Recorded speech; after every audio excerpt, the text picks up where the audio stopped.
Dude, and these mics aren't even all that. I found this in my brother's closet. My brother makes music. I found it in his closet, and I was like, let's try it. And that's when I sat down and just like recorded the first one. That's sick.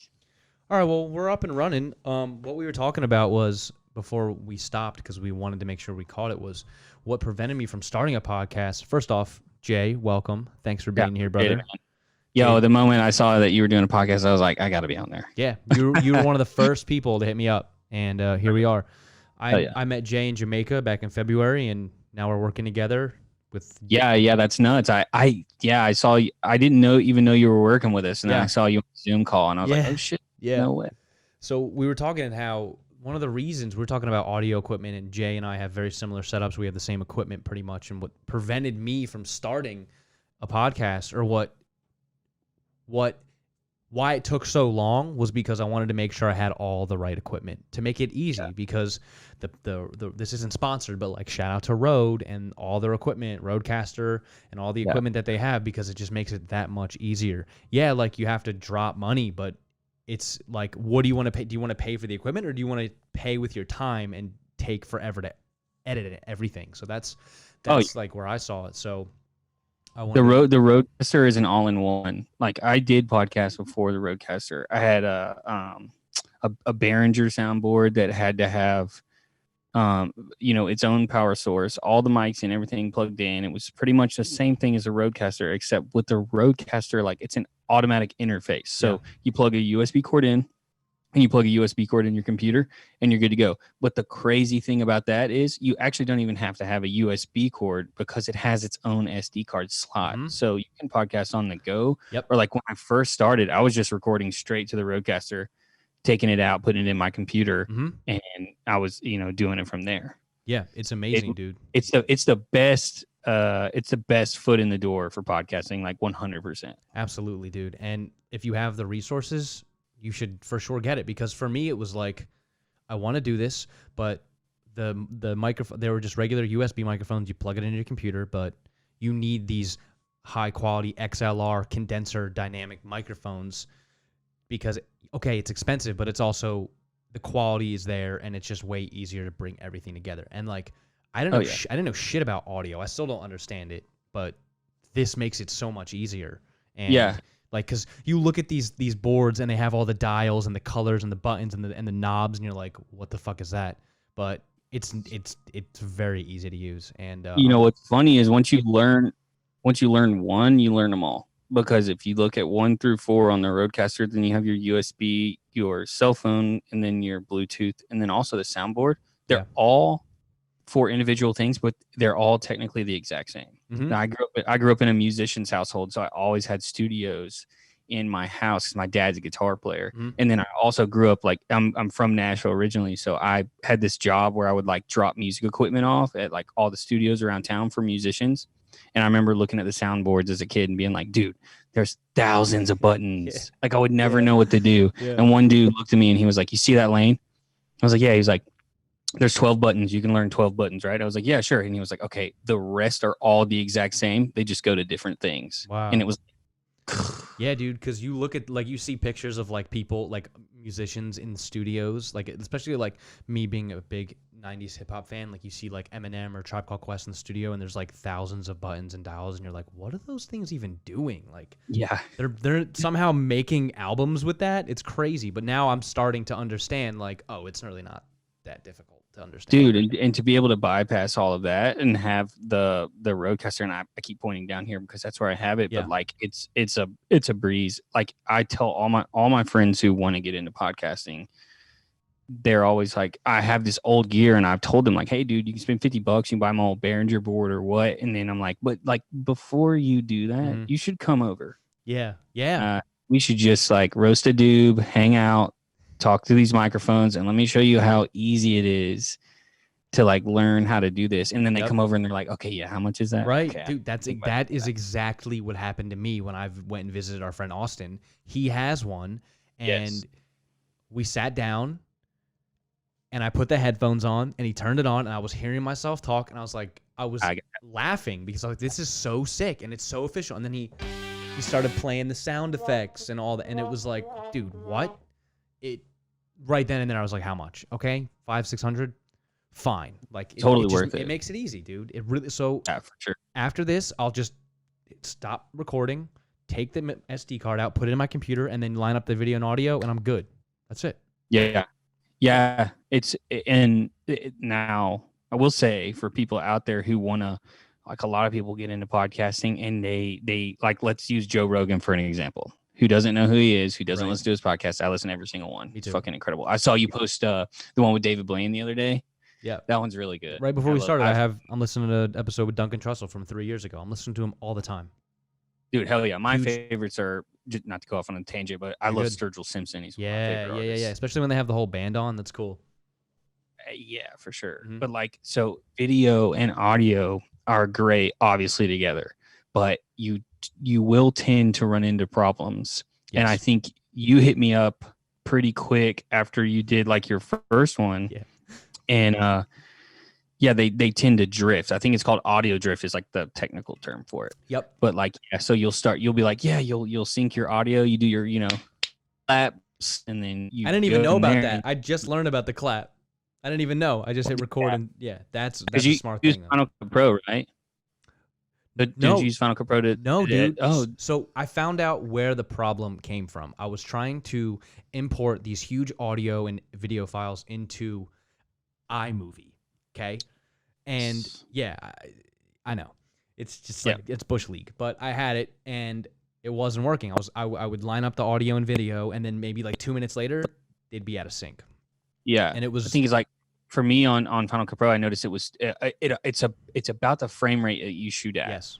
I was noticing like a 2.5 minute drift, and I was having to go in and splice little pieces of audio every 15 seconds and scoot them together, and then jump another 2 minutes and 30 seconds and trying to mess with the latency. It gets complicated. But if you figure out a good system, it's here's the craziest thing about all that, because I had this 1.5 hour long podcast, and the first 2 minutes in, I was like, this is going to be a nightmare to edit. And it was like, I was just existential crisis. I was like, dude, like, I have 2 more podcasts I have to edit. Like, oh my God.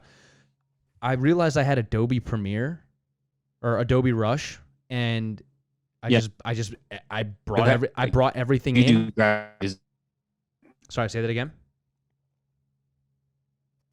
And my internet's kind of messing up because I'm all the way upstairs. I apologize, because you do a lot of graphic design, so you have the suite, right? Yeah, I have all the Adobe programs. And then you realize that exactly. So all I did was I just imported everything I had into Adobe Premiere, and I just lined it up, and it was no problems.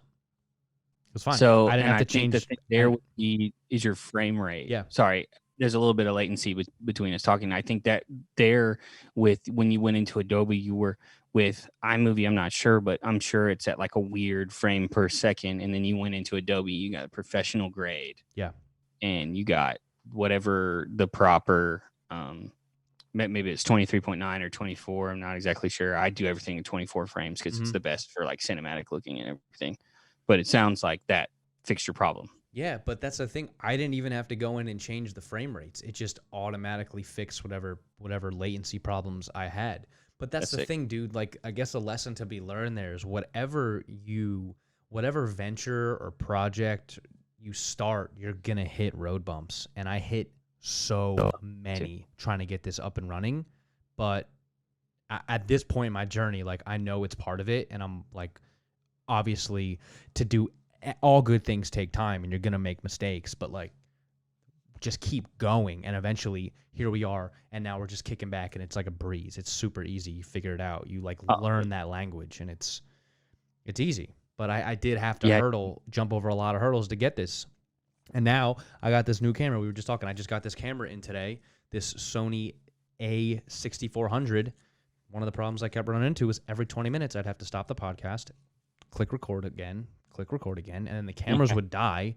This camera will record nonstop until it Do you know dies. why they stop at that time? Don't they have to pay a tax? The companies have to pay a tax on it, right? Yeah, technically, for it still to be considered, I think it's like, is it video camera versus DSLR, I believe, and like video cameras can run a certain amount of time. So DSLR is like my A6300 that I had. It was the first time I ever experienced that, and it would cut off at 29 $59 every single time. Yep.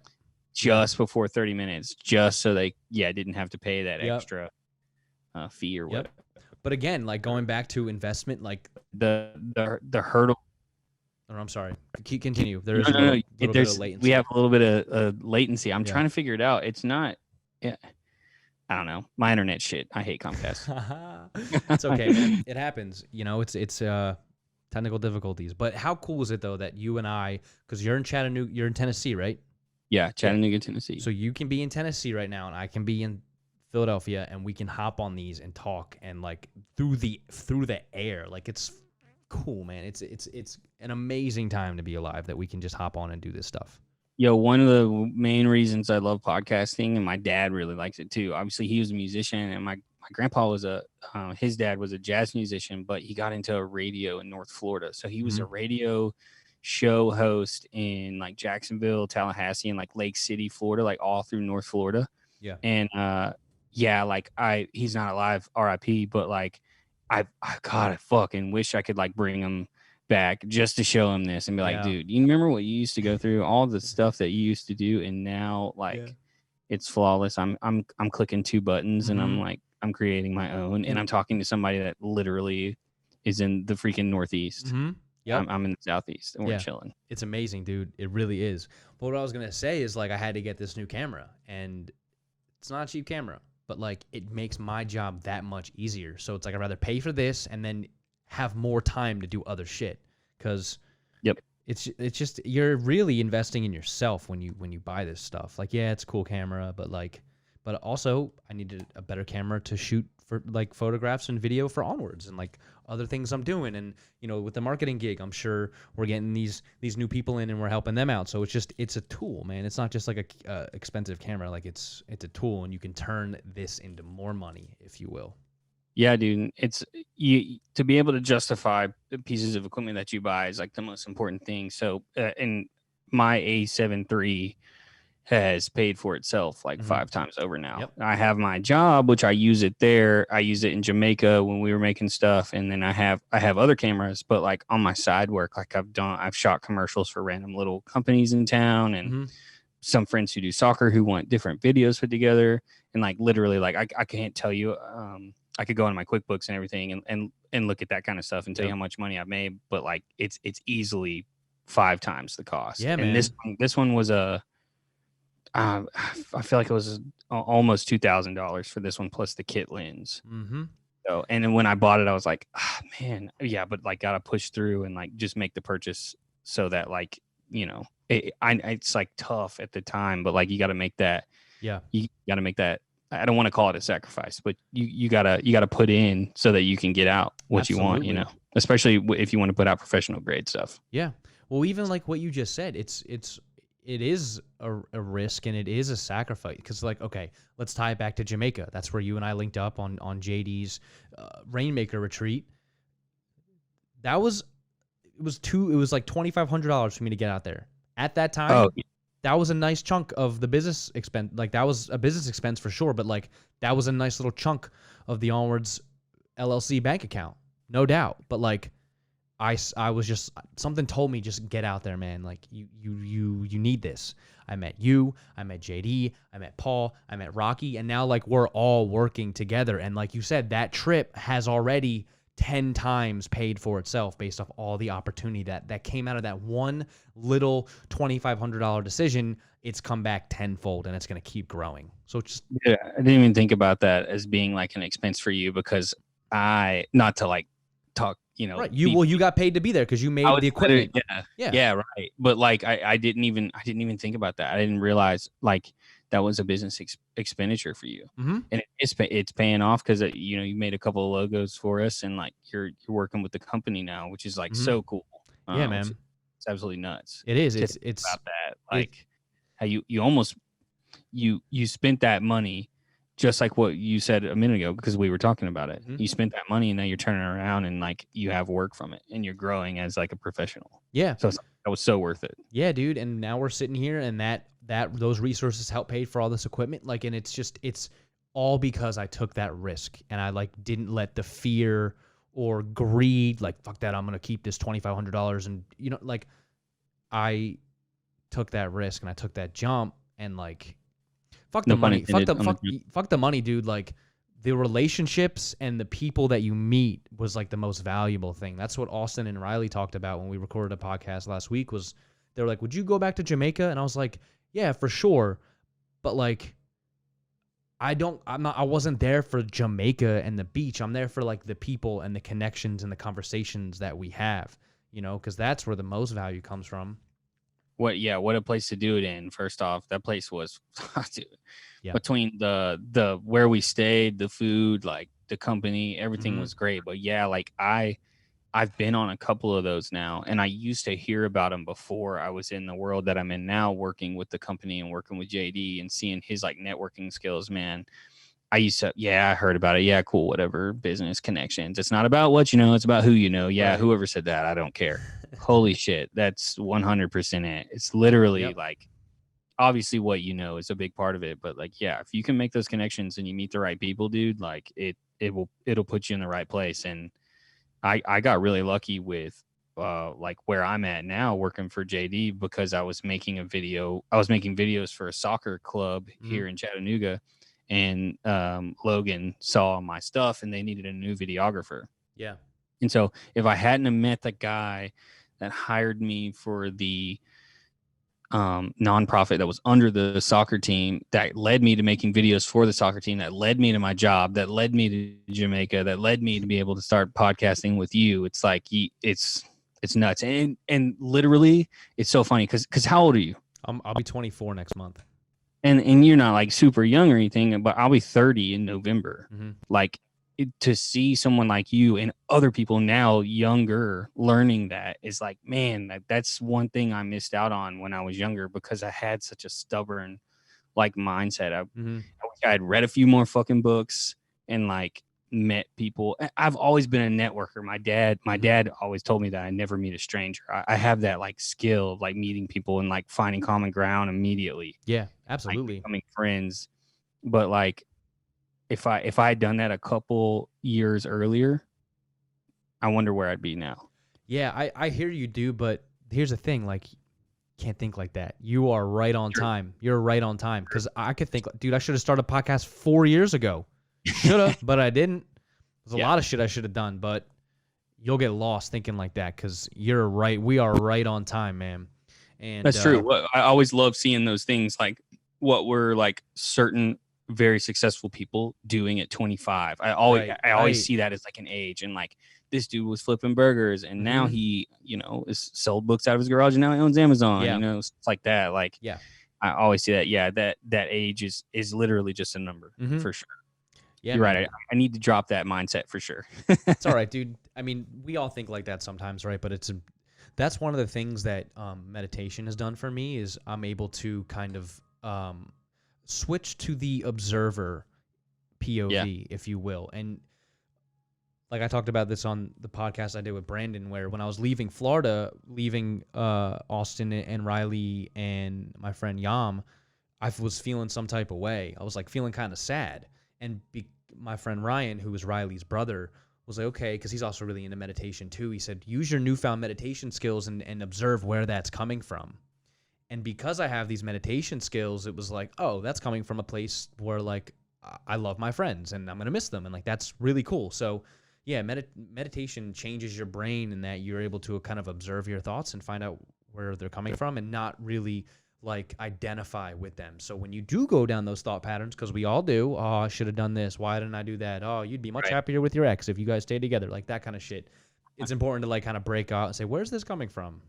Okay, I'm going to keep going. So that's something I've never ventured into. I have a friend who is a different kind of doctor, and he is like really into meditation, and he taught me breathing techniques one time. And I'll do those every now and then, especially when I get like really flustered. I don't really get pissed off anymore. I used to get pissed off all the time. I feel like I just like after fucking up in life a few times and like really being down on some stuff and then like pushing through it, I feel like I learned lessons onto now I look at everything as like a growing experience. But man, when I used to get like angry at stuff, I would like stop and literally like concentrate on what keeps my body going and just breathing. And I would like leave that situation and be like, whatever process just happened in my brain and my body, like it just totally chilled me out. Mm-hmm. Because you can ask it, like my mom is a super high temper person, not Yeah. anymore, but like growing up, she always said the same thing to me. She was like, "You'll eventually grow out of it." And all my friends, like like I played hockey, and so like in cool. hockey, you're technically allowed to kind of retaliate in legal ways. And so Yup. I was always the aggressor, kind of like Me always too, bro. wanting to like go crazy. Yep. But after I learned through experiences and learned how to breathe, I'm pretty chill. I'm a pretty chill dude now. Yeah, man. Yeah, it's all in the breath and just returning to the moment, and then you realize because this present infinite moment is really all that there is. The past, present, future doesn't really exist. The present is the only thing that exists, and in this moment, no matter what, everything's cool, man. It's all good. There's nothing to worry about. So yeah, it sounds like silly, but like it's so powerful. Sounds like total bullshit. But I mean, it sounds so dumb and stupid. Yeah. But like it's true. It's powerful. Crazy. Yeah. And you don't get it unless you experience it, unless you like try. Right. Yeah. So if you're listening to this, just next time you find yourself in these negative thought patterns or you find negativity dripping in or whatever, just stop, take some breaths, return to yourself, center yourself. Yeah. And just understand it's not that big of a deal. You just keep going. You know what some people should do too? I think a lot of people in their life should do it. And I really like, I had this crazy conversation with my friend the other day. I think everybody should have at least a week or two in the year where they don't have social media. Yeah, or even a phone in their like if you had a mandatory brick phone, like all you could do is text and call people. Yep. Like you could still have TV or whatever, but like, man, like I even talk about it and I still let it consume so much of my life. I realize I'll go down these thought patterns where I realize that I got it from literally reading and looking and watching things on my phone all the time. Yep. Yeah, dude. I talked about this the other day with somebody where it's like, one, because I totally agree with what you're saying. I think it's like, I'll notice, I've only been camping a few times, but if you take a weekend and go camping and you're just out in nature, yeah, you have your phone and all that, but like you don't even want to be on it, really. It's so important to just like unplug from all this technology. Yes, it's very helpful and there's a lot of positives, but there's also a lot of negatives too. Like you just said, if you listen to some of the world's most successful people and people who are like really adamant about morning routines, they say don't check your phone when you wake up. Yeah, and that's the first thing I do. Me too. Yeah, me too. I've heard so many people say that. Me too. Because Ed Milet said, and I think it's the best way I've heard it explained, is when you wake up and check your phone, it immediately puts you in a state of reaction. You'll wake up, you'll see people protesting and rioting, shooting people, or you'll see some you'll get an email that you don't like or a text you don't like. You'll see something you don't like first thing in the morning, and that's going to send ripples out throughout your entire day. You're in a state of reaction. How about wrong side of the bed? Yeah. So, and then I'll notice, like today, I woke up, 5 a.m. I woke up, drank a bunch of water, didn't touch. I touched my phone because I have a guided meditation app, Sam Harris's Waking Up app. It's great, free 28-day training course. It's like a guided. It's really great. You should check it out. And then he also has like little talks and discussions he has. His podcast is on there too. But I use my phone just for the meditation app, and then did my journaling and all that. So and I spent like 40 minutes of like getting ready for the day, and then I go on my phone because I've already set up. I'm not in a state of reaction. I'm in a state of action, if you will. We're like, no, the phone's not in charge. I'm in charge. I'm gonna get this shit I have to do done first. Set my morning up for success, and then I can go on my phone. But that's nuts. I definitely need to do that because like I'm a massive lower league soccer fan. Mm-hmm. I'm actually this behind me owner. Yeah, I'm a minority owner of a club here in Chattanooga called the Chattanooga Football Club. That's sick. And lower league soccer is literally Twitter. Mm-hmm. Like so many different things go on, but if you want any news source or anything, it's not any kind of mainstream media. So every day I wake up in my podcast I have called the Section 109 podcast where we talk about soccer. I get on there and I just read 100 things in like and it's always toxic. Yep. Yeah. Like I've noticed, like I'll get up, and my wife will be like, "How'd you sleep?" And I'm like, "I don't even want to answer your question. Holy shit, I'm Yeah. negative because I was reading Yeah. the negative stuff, Mm-hmm. Yeah, and I'm man. glad I can catch it Yeah. because I don't let it like totally like sometimes I do, but I try not to like totally let it put me in a mood, you Right. know, Yeah, and because that sets the tone for the day. yeah, it flavors how you think about life and how you go out in the world. It flavors it because, like, again, like it's all energy. So if you're gonna be consuming that energy, of course it's gonna ripple out. But I want to go back. I like what you said, where you need to take it, even if it's. I think float tanks are very similar. If you haven't done sensory deprivation tanks, I've talked Sensory about that deprivation. before. Yes. Yeah. They're it's just like the idea of like unplugging and like going out in nature and like Yeah. just being away from technology for a few days. If you don't have that time, go to your local float place. And there's a place, shout out to Tom, Float SNJ. That's the homie. Like that that's meditation advanced. There's nothing. So if you're Excellent. listening and you're not familiar, um, sensory deprivation tanks, float tanks, what they are is you're in the way that Tom has them set up is they're pools. Sometimes you'll see them. They look like almost like tanning beds. They're like a pod. They're like pods you can sit in and float. And Exactly. it's like a 11 inches of water. It's very shallow water, and there's about 1 to 2,000 pounds of Epsom salts in the water. So you float in the water. You're very buoyant. And the idea with sensory deprivation is there's no lights, there's no sound. Is there zero light? I've never done it, but I hear people rave about it. Yeah, it's Zero sick. light. It's really cool. So for me, what I like to do is the way Tom has it set up is there are these pools and there's different themed rooms too, which is really cool. So if you're from Jersey or Philadelphia area, check out Float SNJ. Go check that place out. I love that. I'll go float for an hour, but I'm there for 4 hours just hanging out and talking.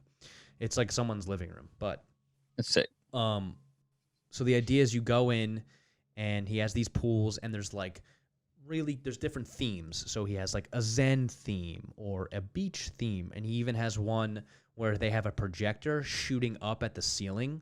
So if you wanted, you could travel through the galaxy and in space or swim with dolphins. I'm not a huge fan of that because I like to at some point when I'm all settled, like turn all the lights and all the sound off and just really get deep into the meditative state and just like unplug. But Yeah. the idea is the water is body temperature, so eventually you kind of lose sense of your body, and there's like you're deprived of all your senses, and that sounds scary to a lot of people, I'm sure, especially if you're like claustrophobic. But man, I gotta tell, it's like you hit the reset button. I always feel like And I feel like not clean, but like my brain feels like I scrubbed it clean. You know what I mean? It's yeah, important. It's important to do those kind of things. you reset your router. Exactly. Yes. Come back a lot fresher, a lot more like sharp and everything. Mm-hmm. What's funny is like totally unplugging, and you mentioned nature and I was kind of a disgruntled kid growing up. Like I had my parents provided me with everything, dude. I had no reason to complain about anything, Mm-hmm. but I have like this I have the disorder that I lose control of my face every now and then. So if you see me like blinking or moving my eyebrows, Mm-hmm. it's more of an undiagnosed thing. But when I was a kid, man, they tried me on all these medications, Yeah. and then I was always glued to my phone, and I was always trying to do something with social media or I played hella Xbox, dude. Always, I was a video game born kid, Yeah. so I was always doing stuff. When I turned 21, I moved to the mountains of North Carolina for a company called, and I still had my phone and Hold on. stuff, Hold but on. Say that again. You cut out. You did what when you were 21? I moved to the mountains of North Carolina, Oh, and I dope. worked for a rafting company called That's sick. Wildwater. That's sick. And so cell phone service sucked. Yeah.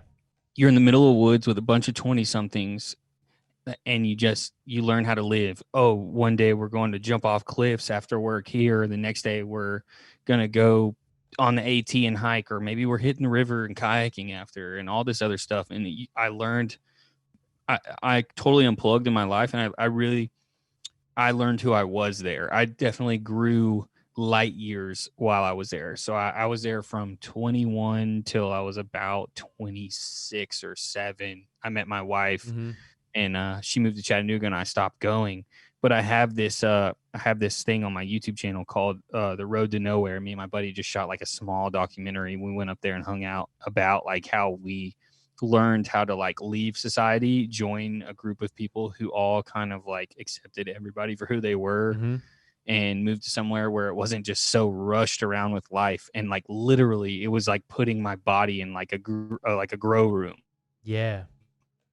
And like I became much more of an adult there because I was so caged and I was always plugged into something and always doing something with like either media or some kind of like technology. So when I moved there, dude, just unplugging for a few years and learning how to just like interact with other human beings like, on a face-to-face basis, literally I when I really turned 21, I think I was around 17. And by the time I was 26, I'd like to think I was around 35. Yeah.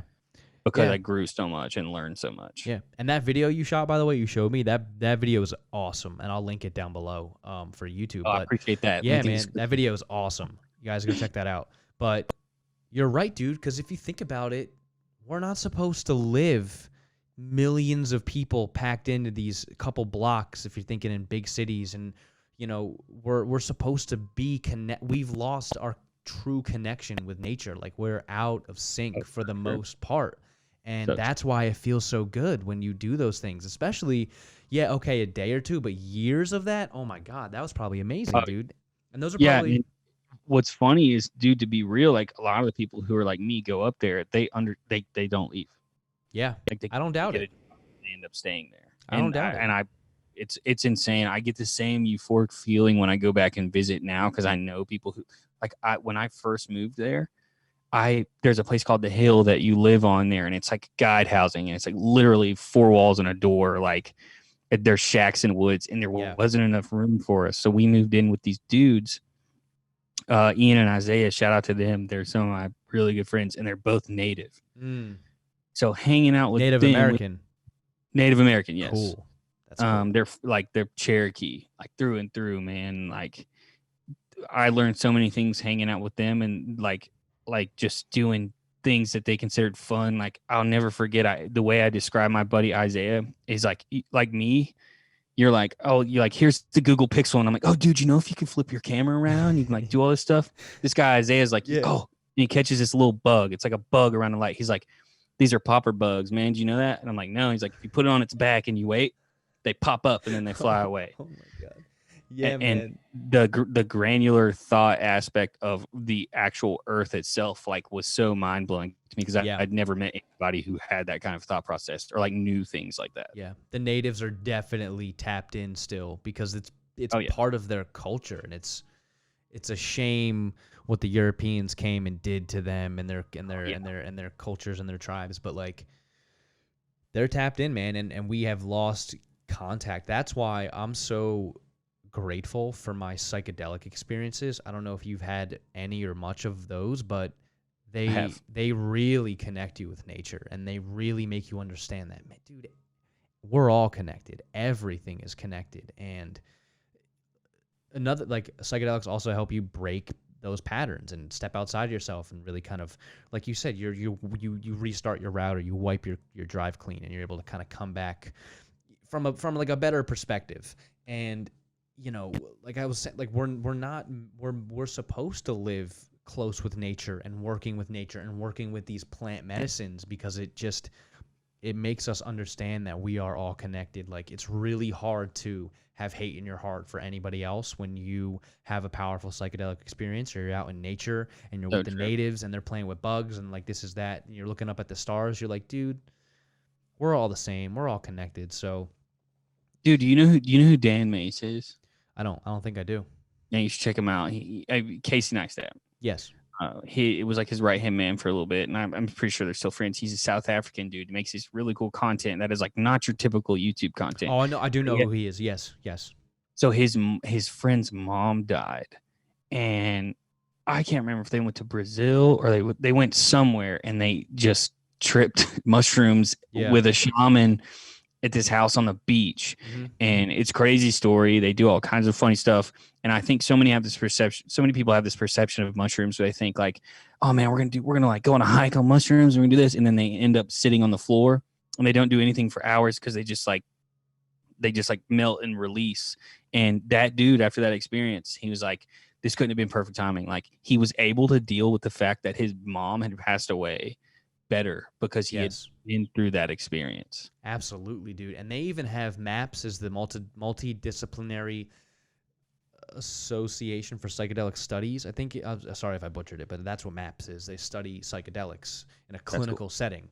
Or no, I'm sorry, it was a Johns Hopkins study, and they were giving people with terminal cancer psilocybin mushrooms. And all, if not most of them, like you said, it couldn't have been a more perfect time. They all were like okay with their own mortality, and they were comfortable with the idea of dying and passing on, and like they were able to go like in a peaceful way and not really fear it, and they were like okay with it. And that's just like one aspect of how powerful those plants I think in a controlled method, yes, it's more powerful than any kind of medicine that you can take. Absolutely. Medicine or therapy too, like, because that's the thing, dude. It's like you were saying, I mean, hey, taking mushrooms and going on a hike is dope for sure. Yeah. Never doubt it. But that's not that's not going to be your experience every single time, because the psychedelics do is your ego is dissolved, right? So any kind of fear or trauma or insecurities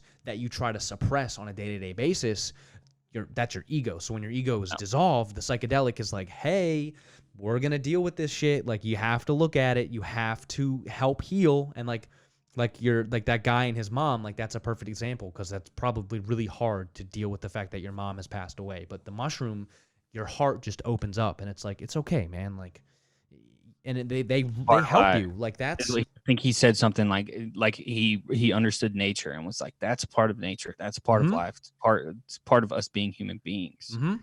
Like, yeah, that sucks, but like, am I gonna have to like constantly be down because that happened? Right. You know what I mean? Like, I feel like he gave some kind of explanation. I could be totally wrong, but I feel like, that's also my interpretation. But like, yeah, I think it like you said, like you can't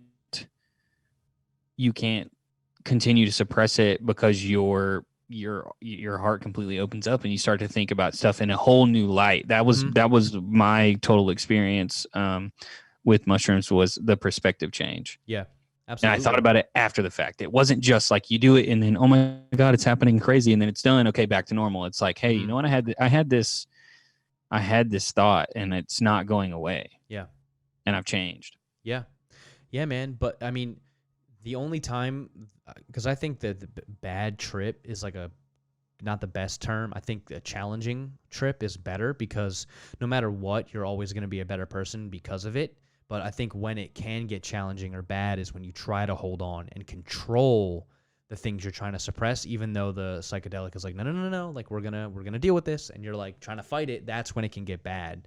And you're right too, like you said, it all depends on, one, the environment that you're in and the people that you're around, because that will have a direct correlation to the experience that you have. So if you are listening and you, again, not everybody should do these things. I'm not gonna go and say you guys got to do these. It's not for everybody, for sure, but it's definitely got a lot of potential to help heal. And if you are interested, I would make sure you do it in an environment, like, it's not something you do. They're not a drug. They're a technology. They're a tool. They help you expand your consciousness and reach new states of being and new ways of thinking. So you have to respect it as such, or else it's going to humble you. So you can't just eat mushrooms and go to a frat party. Like, that's the absolute worst place to do it. Make sure you're with people you trust, people you love, people you feel safe, in an environment you feel safe, in your house or outside in nature. Like, and you'll have an amazing time, and it'll probably be one of the most important experiences of your life. Dude, it's 1 a.m. and we're in Jamaica, and I'm not gonna say the person's name, but we were having a conversation with somebody who is super business oriented, very intense. Not all the time. He's a lax guy, but for the most part, he's intense, and he seems to be wound up's not the right word, but he's always on the go. He's never stopped. His phone is always on, and he's always on phone calls and always making deals and stuff like that. And I remember we had a conversation. It was the first time I had ever heard him say, like, you and I were just sitting there with Austin, talking about like our experiences and like how it changed our like mentality and stuff. Yeah. And he walked in and he started listening to us and he was like, man, I think that could possibly benefit me. And we all looked at him and we were like, dude, honestly, you need to do it from Yeah. a professional scientific study session. Yes. This would benefit this person because he's so high strung. And I Mm-hmm. think there's some details that he doesn't even have the right, and nobody does. Right. But I don't think he has the right thought process or state of mind to dis them with himself. And only that kind of experience can open that up Yes. and like let you think about it and change the way you view life as a whole, even business, everything that comes with life.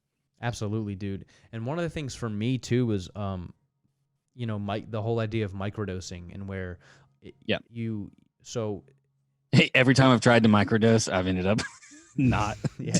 So I've have a system where I actually have little capsules, and again, this is all for scientific research purposes. Okay, to the FBI agents listening to this, but they're important, man, and it's a shame that they're kept from us because it's very politicized. But what I was getting at is everything is now. I mean, for me, I've never been tested for ADD or ADHD, but I probably have some form of it. Rocky Garza in Jamaica, he just by knowing me for 36 hours was like, your brain moves very fast. That guy might be a prophet, but he definitely is. He totally identified that in you really fast. Yeah, he was like, your brain moves so fast. Like he's like, don't take this the wrong way. Your brain is twice as talented as your hands. And I was like, that's sick. But he's right. And I'm so glad I was never prescribed fucking Adderall and Vyvanse and methamphetamines.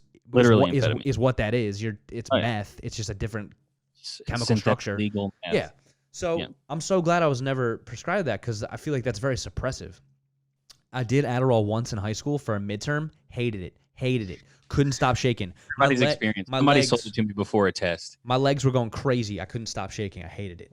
So I was like, okay, this ain't it. So after being reinforced that, okay, my brain does move really fast, I always found it really hard for me, like in school. Couldn't really focus on a lot of shit. Also because the stuff that they were talking about was not interesting at all. Let's be real. The modern school system is fucked. That's for the next podcast. Right. But I started to understand, like, oh, I'm definitely different. I always knew I was different. But like, for me, the microdosing. So if you're listening and you're not sure what microdosing is, a dose of mushrooms, like a air quotes, a dose to make you trip, is anywhere from 1 to what Terrence McKenna would call the hero's journey dose, which is like 5 grams and more.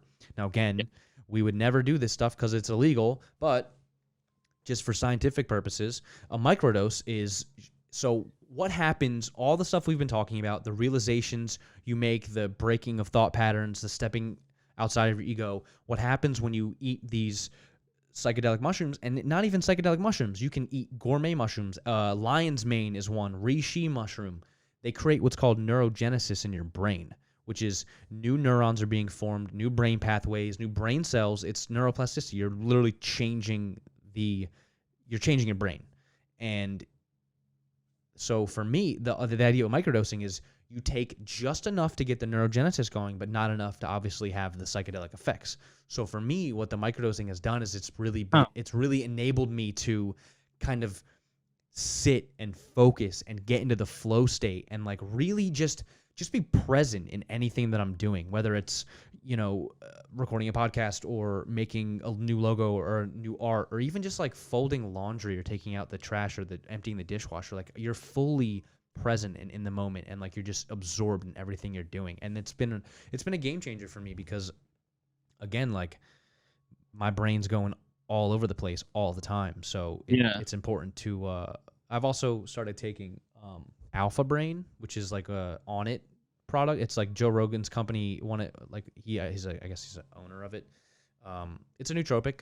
It's same idea. It's for your brain. It's a legal way to get it. Check out Alpha Brain and On It. They make awesome stuff, and it's very similar. Just the Alpha Brain has like different vitamins and shit in it. But yeah, look into nootropics if you guys are listening to this and you want to just have a competitive edge in anything that you do. It's all about like increasing your brain's activity.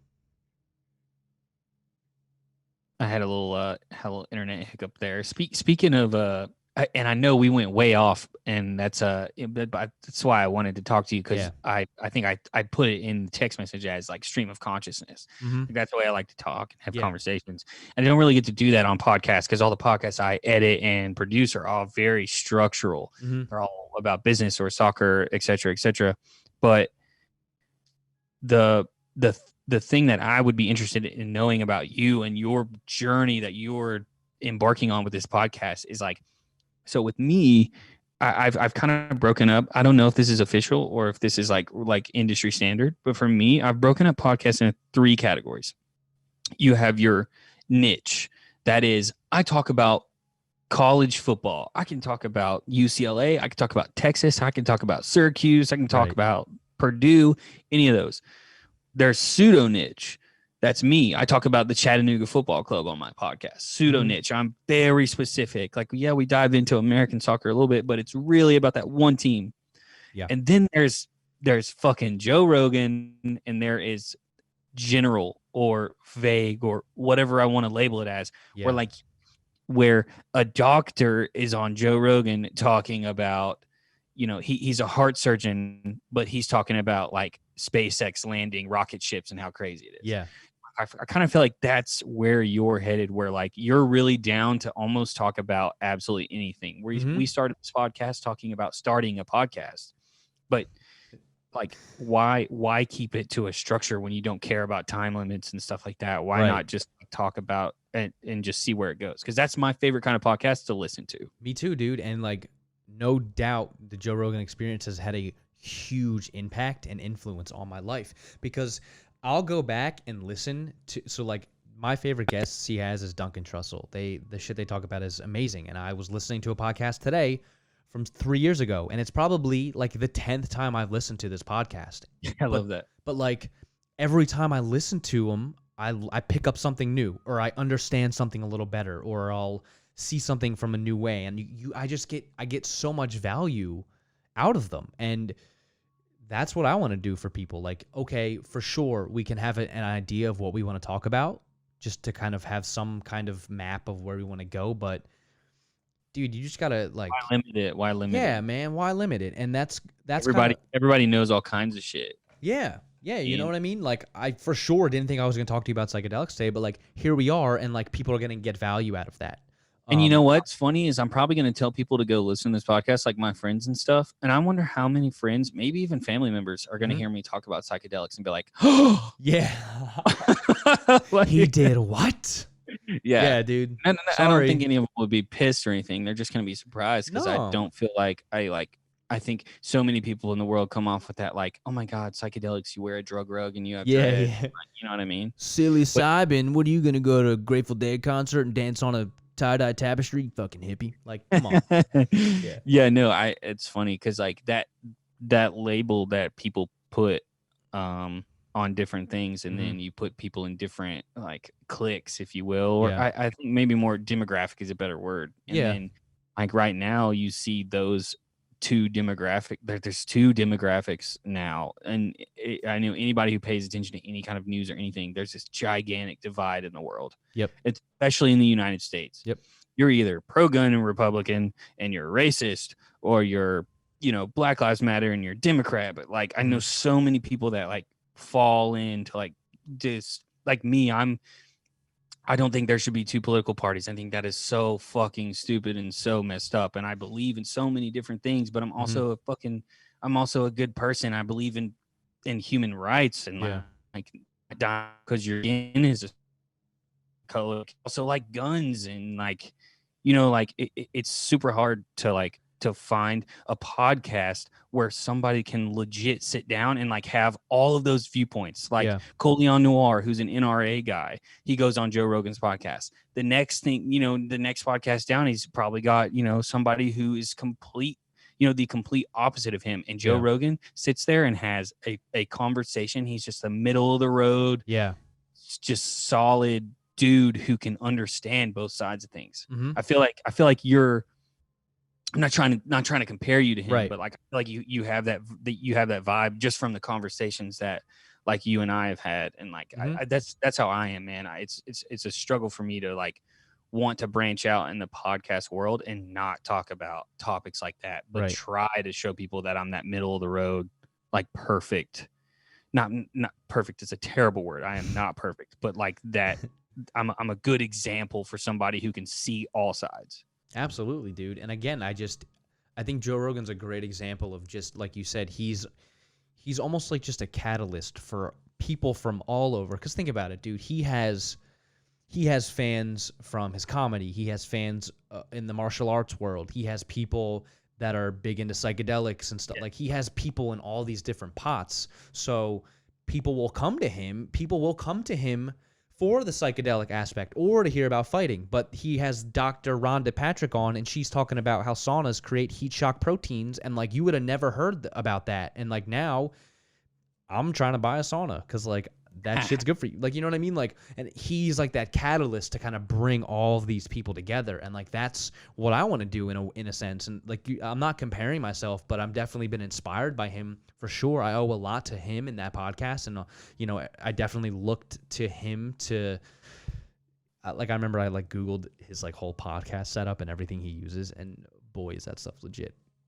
But Yeah, he's got he like I'm not gonna call Roadcaster amateur because it's not. right. It's total 100% hmm perfect setup. But when you deal with real audio technology, you and I are a bit digital here, where he is like almost fully analog. Yeah. And analog is what, if you want to sound if you want to sound the crisp and the best, and you want to have somebody who really knows what they're doing, you're doing a lot of analog stuff. hmm Yeah. So, Him and but Jamie make a good team. yeah, dude. And yeah, one of my favorite things whenever we podcast, I wish I could show you. I have this dope setup. People call it the Hershey bar computer screen. I have this computer screen sitting in front of me, and I think it's 42 inches wide and 20 inches tall. Is it curved? It's really big. And I just, dude, it's not curved. It's just to the point where it almost needs to be, but it's just short of having to be curved. But I just Google, like when we're talking about stuff and people are talking about stuff, I'm like, oh yeah, and that's what he does. What's his name? Is it Jamie? Jamie, yeah. He is, Yeah. dude. He's always over there, just fact checking, Yep. pulling things up so Yep. that they can see it and stuff like that. Yeah, dude. I owe a lot to podcasts just because they've helped me learn so much and just think about things from a different perspective. And I want to give that back to people because I think I have a pretty interesting perspective, and I'd like to. Because I hate that small talk shit. I really do. I want to dive deep. I want to know what sets your soul on fire. What are you afraid of? What are your dreams and passions? And like that's the stuff that makes it. That's what makes being a human so cool, is that we can connect with these people and have these kind of conversations where, because the coolest thing about everything we talked about is that people are listening right now. And if you're listening, thanks for being here. This is fucking cool. Yeah. I'm so glad I'm doing this. And we're all doing this together. It's so beautiful. Yeah, sure. I'm glad you jumped on the train, man. Yeah, But dude. But like, people are gonna be listening to this, and like, maybe somebody was lost in their life, and they're like, "Damn, you know what? I'm gonna read this new book that they mentioned, or I'm gonna look more into psychedelic research and see if maybe, you know what I mean? Like, people are gonna get value out of this, and it's not just I tend to always go back to psychedelics, but it's just because they've helped shape my entire life, and they've also shaped our entire culture. Most religion, we won't dive down this rabbit hole right now, but most religions, especially Christianity, and this is going to probably trigger people, but evolved from the use and consumption of psychedelic compounds. No way. Yeah, I know. Yeah. It's crazy. Because, Yeah. So because there's a, like when I was talking about how there's two lines of type of people that people are trying to drive that narrative in the world. Yeah. People see Christianity as this one straight-laced white collar, go to work, go to church, read the Bible, go to bed, wake up, do it all again. And they don't understand like the reality of like where it comes from, because they don't dive super deep. But that's also because they're led in a certain direction by certain people who are driving that narrative that I was talking about. Right. There's a guy, his name is John. There's this guy named John Marco Allegro. He wrote a book called The Sacred Mushroom and the Cross. And basically he spent his whole life research. And you can look him up too. If you're listening, I would look into what he has done. He basically spent his life researching religions and ancient cultures and came to the conclusion that Christianity is a big misunderstanding, and it's really about the consumption of psychedelic mushrooms and fertility rituals. And the word Jesus is an ancient Sumerian word, and it translates to a mushroom covered in God's semen. Believe it or not, because Holy I know. shit. Let me set the stage. So the people, what he describes is people back then. This was thousands and thousands of years ago. Yeah. When it rained, they thought that the rain was God's seed, if you will, because the rain made everything grow, and they wanted to prosper and live and live on and pass their genes on. So anything that came from the rain was like the children of God. And you notice when it rains, mushrooms sprout up instantly. These people would eat, thousands of years ago, the ancient Sumerians would eat these mushrooms, and when you have these psychedelic experiences, they are religious experiences. You meet and communicate with God, the universe, whatever. So they didn't know what psilocybin was. They this is God. This is God's son. This is Jesus, because it came from God. It came from the seed that was God, and but whether, I'm not saying I believe this or not, but if you look at mushrooms and Jesus, the ideas of them, they both are very forgiving, and they want to help you, and they forgive. All right. Okay, we back? Okay. So how crazy is it? Technical difficulties, folks. Sorry for the interruption. How crazy is it that Literally cut off. how crazy is it that as soon as we start talking about the idea that Jesus was a mushroom, the universe is like, we're gonna fuck the podcast up, and you're gonna make you have to freak out for a little. I thought we lost the whole thing. So, okay, sorry, maybe Jesus wasn't a mushroom. The hardcore Jesus freaks are like, that's what you get for speaking blasphemous about the Lord. Yeah. Yeah. So, Eric sorry. texted me. He was like, bro, I don't know what's going on. And my immediate response was, it's the FBI, bro. Yeah, it's the FBI or it's Jesus. He got mad. But that's what I'm saying, dude. I get, not saying Jesus was a mushroom or not, but if you look at all that research and our human history, going back to us being more connected with nature and all that, and how we used to use the plant medicines to help us as humans, Yeah. it makes sense that religion came out of that. Even, the Moses and the burning bush, scholars in Jerusalem think that the burning bush was the acacia tree, and the acacia tree is rich in DMT. So what God was to Moses could have just been a crazy DMT trip. But who the fuck knows? Because that was thousands of years ago, and when you're translating from ancient Hebrew and Aramaic and Latin to English, you're gonna lose some stuff along the way. But Yo, and before anybody talks and tries to test you or anything, you've been to the land. yeah, that's right. I was in Israel, and it was very spiritual. That was a powerful experience. Because I remember you telling me stories while we were in Jamaica. yeah, because in the U.S. you can go to some old spots like where did they fight the Civil War? Gettysburg, or even Philadelphia is old, but bro, you go to Old City Jerusalem, you go to the Western Wall. That stuff's been there for thousands and thousands and thousands of years. So I always try to tell people that I'll talk to about politics and their stuff, and most of them are on the right side of things, and they're these laws are very old. I'm like, dude, this country is not old at all, bro.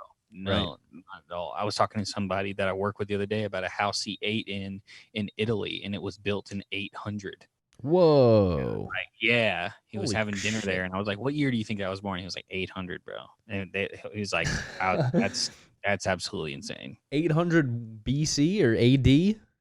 AD? Probably AD. He said, probably I don't know. I don't know. I honestly don't even know how that works. Yeah, I don't either. Again, some dude wrote it down somewhere, and we live by it. But yeah, man, I think to bring it all together, I just think it's really incredible how these plants and compounds have shaped our entire culture. But at the same time, they're illegal, and the people want to arrest you for the Bible today. Duncan Trussell said it best. He's like, the Bible today is psilocybin. And when you are on these compounds, you are reading the word of God. You're experiencing what God is to you. And there's people who want to arrest us for that. And that's sad, man. That's it's more than sad. I don't even know what word you'd use for that, but it's crazy. But we're slowly moving out of that. And with people like Johns Hopkins or the MAPS Association, they're studying and they're realizing the incredible benefits of them, and how we're slowly becoming more and more connected to our roots, to our human roots. which is Yeah, using these plants and being more connected with nature and all that stuff. That's one of the good things that came out of COVID for a lot of people, is that one of the t-shirt designs I came up with was like, it was like quarantine bicycle club. And it was because I was all of a sudden, all these, I don't know about Chattanooga, but around here, there were so many people outside and just being health and wellness and riding bikes and running and walking and like, yeah, that's the norm here. So that's good. yeah, a little bit more, I think. So what I've noticed more is people understanding that they need to be conscious about what they eat and drink in the first place. Yes. And how to treat their bodies right. Yes. That's my takeaway. Absolutely, dude. Well, all right, Jay. Let's wrap this up. We talked for over an hour. I'm going to get Japanese food. My wife just texted me going Nice. down to this little joint down Hell here. yeah, Get man. some sushi. Bro, Yeah. Will this be the last podcast we do together? Of course not, bro. This is the first of many. Because I'm sure Hell people listening are like, we need to hear more from these guys. Because we said we have a lot more we're going to want to talk about. So, Oh, Jay, yeah, for sure, bro. Thank you so much for being here, brother. I appreciate it. For sure. Hey, welcome. Not that I'm known deep or anything, but welcome to the podcast world, man. I love watching you and seeing you taking it head on, and like I can tell you really enjoy it. If you don't enjoy what you do while you're doing it, do what you love what you do. What's the saying? If you love what you do, you won't work a day in your life. Somebody said that. Fuck. Yeah, somebody said that. I ought to know. I want to say Alan Watts, but I don't think it was Alan Watts. It was. See, we need to cut this and do our next podcast and like start it with that and see where it goes. Yeah. All right. Thanks for listening, everybody. It means a lot. Even though this is the fourth or fifth episode already, man, it's changed my life. So many people have been reaching out, but when I mean so many people, I mean like a couple. Because even if 10 people hear this, that's 10 people whose lives could change. So in that regard, it's really powerful, and I'm super grateful for the opportunity. And if you guys are listening, thank you so much. Yeah.